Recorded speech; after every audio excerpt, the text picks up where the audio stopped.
When sketching either sine or cos graphs, it's important to recognise our general form for writing a trig function. Now, in this general form, we've got, whether it's sine or cos, doesn't matter. In this case, I've used sine. So we've got y equals a, where a is the amplitude. That tells us how far the graph moves from what we call the mean position, or from the middle, or equilibrium. This n here determines the period. The symbol for period is t. To find the period, we do 2 pi divided by n. This h controls horizontal translation, just like with the regular polynomial. So horizontal translation or phase shift. This k controls the vertical translation, or as I said, equilibrium or the mean point. That's the middle of the graph. So let's apply this stuff to this situation here. So we've got 2 cos x minus 1. So that tells us we're going to have an amplitude of 2. Now in front of x, the coefficient of x is 1.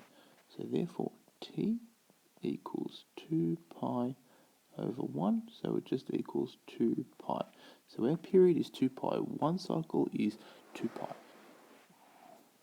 And now this -1 tells us that we have a vertical translation of -1. So where this cos graph would start at 1, but amplitude 2 has been dilated, we're actually moving it down 1. And it's going to start at a value of 1, and it's going to go down to -3, but we'll graph that as we go.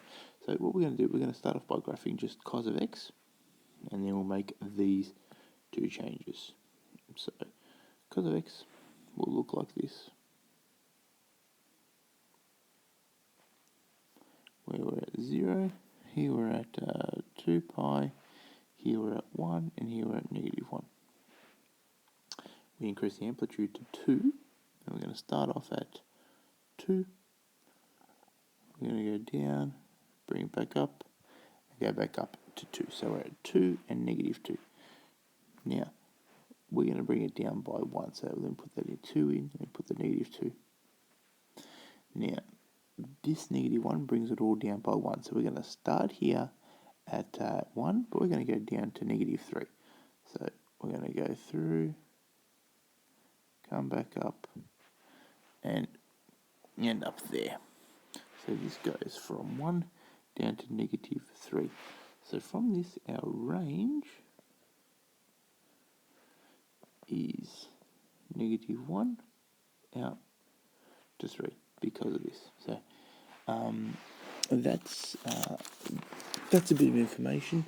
The next example will have a little bit more information in it, but that's the basics of how to sketch. We identify our amplitude, we identify our period, we determine any kind of a vertical or horizontal translation. Vertical translation, fairly straightforward. It does get a little bit more complicated when we have a horizontal translation.